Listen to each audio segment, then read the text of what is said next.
unstable obedience positions, pattern learning, and expectancies that we set up in our dogs. So often these three things combine to create real problems for people in general dog training and specifically in group work.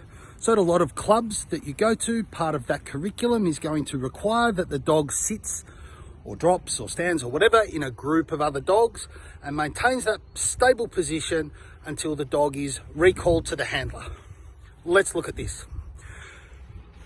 The common problems that we see are that the dog will, say, be seated in that group, and the curriculum requires that the handler walks out to, say, 30 paces and then recalls the dog.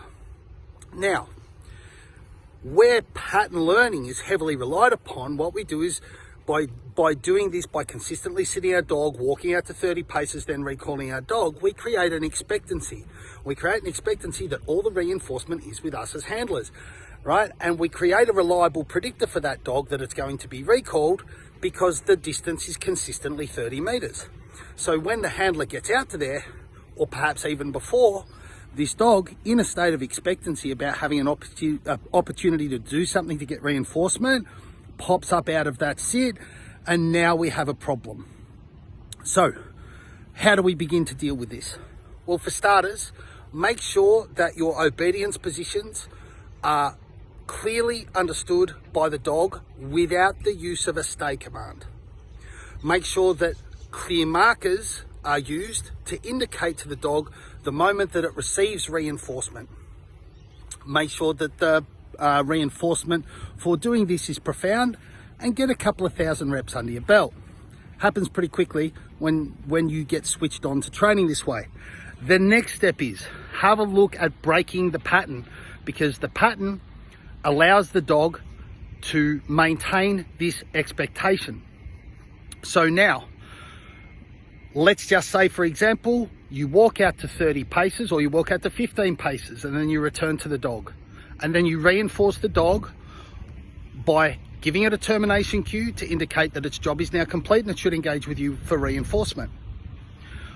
Then we can start working random distances, and then you can head right out to that 30 paces. And now, because such a body of reinforcement, you've got hundreds of repetitions under your belt where the dog understands, I never get recalled. The way that I get my reinforcement is to hold this sit, and my handler will return to me and tell me when I've successfully completed it and then pay me wonderfully well. So now we've shifted that expectation and we've broken the elements of the pattern that have been reliably predictive of being recalled, and we've now taught the dog that it gets recalled at random times. And once this is strong, once the waiting and returning is strong, then go ahead and start to recall the dog.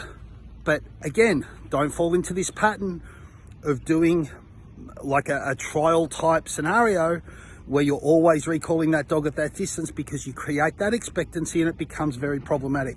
So let's recap. Make sure that your positions are high and tight.